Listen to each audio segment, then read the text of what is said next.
साथियों जय हिंद। साथियों UP triple SC VPO exam 2023 UP panchayat अधिकारी 2023 के लिए आज जो हमारी क्लास है साथियों, यह क्लास नंबर है चौथी। इससे पहले मैंने आपको 3 कक्षाएं करा दी हैं। इन तीनों कक्षाओं को आपको जाकर देखना है साथियों। इन तीनों कक्षाओं की लिंक आपको इसी कक्षा के नीचे डिस्क्रिप्शन बॉक्स में मिल जाएगी, तो वहां से आप लोग देख लीजिएगा। साथियों आज का हमारा टॉपिक है पंचायतों का वर्तमान स्वरूप उत्तर प्रदेश राज्य के परिपक्ष में। ठीक है, तो साथियों क्लास को आपको पूरी देखना है, मैं आपको रिवीजन भी कराऊंगा। आइए साथियों हम लोग बढ़ते हैं क्लास की तरफ। साथियों बगैर समय को गवाए हुए, कल मैंने यह चीजें आपको पढ़ा दी थी, लेकिन जो भी बच्चा कल की क्लास में नहीं रह पाया हो उसके लिए मैं रिवीजन के तौर पर रखता हूं। आइए आज का दूसरा पार्ट है इसके परिप्रेक्ष्य में। तो आइए साथियों, पहली क्लास हो गई है, क्लास नंबर 3, उसको जाके जरूर देख लीजिएगा। आइए आज की क्लास हम लोग देखते हैं। साथियों चैनल पर नए हो तो सब्सक्राइब जरूर कर लें। अब मैं ला रहा हूं उत्तर प्रदेश, जो साथियों आपका पोर्शन 20 नंबर का है, स्पेशल उत्तर प्रदेश के साथियों यूपी स्पेशल की क्लास। तो मैं यूपी स्पेशल जीके की क्लास, मैं सारी क्लासें आपको दे रहा हूं। तो आप लोग चैनल को सब्सक्राइब कर लें ताकि समय समय पर क्लासों का नोटिफिकेशन आपको मिलता रहे। क्लास को एक बार लाइक कर दें, आप सभी लोग शेयर कर दीजिए। ठीक है, आइए देखिए उत्तर प्रदेश पंचायत राज अधिनियम 1947 का अधिनियम 26 है, जो 5 जून 1947 को संयुक्त प्रांत विधानसभा द्वारा पारित किया गया तथा जो है 7 दिसंबर 1947 को डोमेनियन भारत के गवर्नर जनरल से क्या हुआ, अनुमोदन प्राप्त हुआ, जिसका उद्देश्य स्थानीय स्वशासन सरकार की स्थापना और विकास करना है उत्तर प्रदेश में, और बेहतर स्थानिक प्रबंधन और विकास प्रदान करने के लिए कानून में कुल 109 धाराएं हैं। तो हमें पूरी धाराएं नहीं पढ़नी है, कुछ हमने कल धाराएं देख ली थी, कुछ आज धाराएं देखते हैं। आइए देखिए, लोकतंत्र के हस्तांतरण और गांवों के समग्र विकास को सुनिश्चित करने के लिए अनुच्छेद 40 भारतीय संविधान में निहित है। अनुच्छेद 40 जो साथियों ग्राम पंचायतों के गठन के बारे में जिसमें बातचीत की गई है, बहुत ही महत्वपूर्ण अनुच्छेद है आर्टिकल 40। यह आपसे पूछ सकता है कि लोकतंत्र के हस्तांतरण और गांवों के समग्र विकास को सुनिश्चित करने के लिए कौन सा अनुच्छेद उत्तरदायी है। तो साथियों आर्टिकल 40 सीधा आंसर लगा दीजिएगा आप लोग। मैंने संवैधानिक स्रोत आपको पढ़ा दिए हैं क्लास 2 में। सारी क्लासें साथियों देखते हुए चलिएगा, इकट्ठा बोझ मत बनाइए अपने ऊपर, थोड़ा थोड़ा पढ़ते हुए चलिएगा।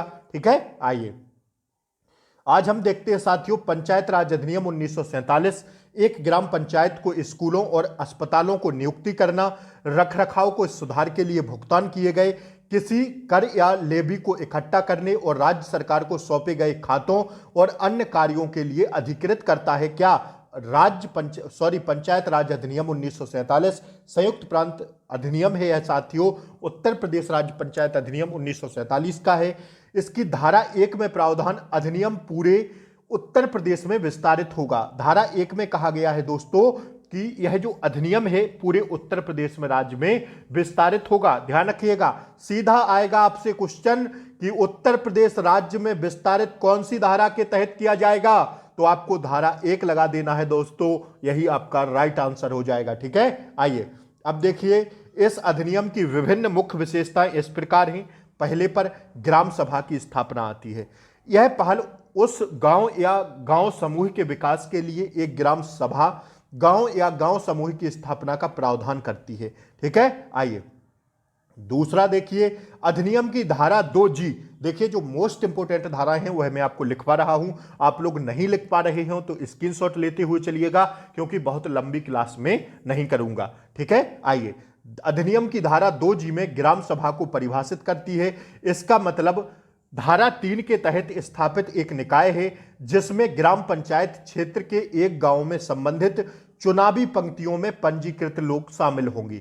ठीक है, ध्यान रखिएगा, इस पर स्टार लगाइए इस धारा पर, धारा नंबर 2G पर। ठीक है, आइए महत्वपूर्ण धारा है। आइए देखिए भारत के संविधान की धारा 243B ग्राम सभा को एक निकाय के रूप में परिभाषित करती है। किसको? भारतीय संविधान की जो धारा 243B है, आर्टिकल 243B है, यह ग्राम सभा को एक निकाय के रूप में परिभाषित करता है, जिसमें जिला स्तर पर पंचायत क्षेत्र में स्थित गांवों से संबंधित चुनाव पंक्तियों में पंजीकृत व्यक्ति शामिल होते हैं। ठीक है, ध्यान रखिएगा, स्क्रीनशॉट ले लेना। आइए बढ़ते हम लोग आगे। धारा 2 में प्रावधान है कि राज्य सरकार एक नामपत्र नाम से ग्राम सभा, ग्राम या ग्राम समूह स्थापित करेगी। जब ग्राम सभा का गठन गांव के समूह द्वारा किया जाता है तो सबसे अधिक आबादी वाले गांव का नाम ग्राम सभा कहा जाता है। ग्राम सभा की स्थापना का उद्देश्य किसी गांव या ग्राम समूह का विकास करना था। ठीक है, ध्यान रखिएगा, यह धारा अति महत्वपूर्ण है। स्टार लगा के इस धारा को आप लोग छापिएगा फटाफट। कि धारा 3 में प्रावधान है कि राज्य सरकार का एक नामपत्र नाम से ग्राम सभा, ग्राम या ग्राम समूह स्थापित करेगी। जब ग्राम सभा का गठन गांव के समूह द्वारा किया जाता था तो सबसे अधिक आबादी वाले गांव का नाम ग्राम सभा कहा जाता था। ग्राम सभा की स्थापना का उद्देश्य किसी गांव या ग्राम समूह का विकास करना था। ठीक है, सीधा सा कहा गया इस धारा में। आइए अब देखिए धारा 11 का सब क्लॉज 5, ग्राम सभा के कार्य। क्या क्या ग्राम सभा के कार्य होंगे? तो पहला होगा सामाजिक कल्याण कार्यक्रमों के लिए स्वयं सेवक जुटाना और दान देना। यह क्या होगा? ग्राम सभा का फर्स्ट काम होगा, कार्य होगा। दूसरा कार्य होगा समुदाय आधारित विकास कार्यक्रमों के क्रियान्वयन के लाभार्थियों की पहचान करें। ठीक है, यह दूसरा कार्य होगा। और तीसरा जो कार्य होगा गांव में विकास कार्यक्रमों के क्रियान्वयन में सहायता प्रदान करें। यह तीसरा कार्य होगा किसका? ग्राम सभा के लिए। ठीक है, आइए इसका स्क्रीनशॉट जरूर ले लीजिए। ठीक है, पूछा जाएगा आपसे, सीधा पूछा जाएगा ग्राम सभा के कार्यों के लिए कौन सी धारा साथियों पंचायत राज अधिनियम के तहत बनाई गई है? तो धारा 11 का सब क्लॉज 5 अति महत्वपूर्ण है। मैं जो भी पेपर की दृष्टि से महत्वपूर्ण होगा वही आपको पढ़ाऊंगा। आइए देखिए, दूसरी में कहा गया है कि ग्राम पंचायत की स्थापना। कानून ग्राम पंचायत की स्थापना का प्रावधान करता है। कानून जो है ग्राम पंचायत की स्थापना का प्रावधान करता है। अधिनियम की धारा 2H में ग्राम पंचायत को परिभाषित करती है। इसका मतलब यह है कि ग्राम पंचायत को यूपी पंचायत राज अधिनियम 1947 की अप्रकाशित धारा 12 के रूप में बनाया गया है। मूल रूप से ग्राम सभा में मामलों के प्रबंधन के उद्देश्य से गठित एक निकाय है। ठीक है, ध्यान रखिएगा, दोबारा सुनिएगा इस धारा को। 2 में कहा गया है कि ग्राम पंचायत की स्थापना। कानून ग्राम पंचायत की स्थापना का प्रावधान करता है। अधिनियम की धारा 2H ग्राम पंचायत को परिभाषित करती है। इसका मतलब यह है कि ग्राम पंचायत को यूपी पंचायत राज अधिनियम 1947 की अप्रकाशित धारा 12 के रूप में बनाया गया है। ठीक है, इसको किसके रूप में बनाया गया है? अप्रकाशित धारा 12 के रूप में बनाया गया है। मूल रूप से ग्राम सभा के मामलों के प्रबंधन के लिए प्रबंधन के उद्देश्य से गठित एक निकाय है। ठीक है, आइए धारा 12 का सब क्लॉज 1 देखिएगा। इसमें प्रावधान है कि ग्राम पंचायत पूरे पंचायत क्षेत्र में स्थित है, जिसका नाम पंचायत क्षेत्र के नाम पर रखा गया है। जब तक प्रधान और ग्राम पंचायत के कम से कम 2/3 सदस्य निर्वाचित नहीं हो जाते हैं तब तक ग्राम पंचायत के गठन की घोषणा नहीं की जाएगी। ठीक है, ध्यान रखिएगा। आइए अगला देखिएगा, धारा 15 इसके कार्यों को निर्धारित करती है, जिनमें से कुछ हैं। ठीक है, धारा 15 क्या करती है?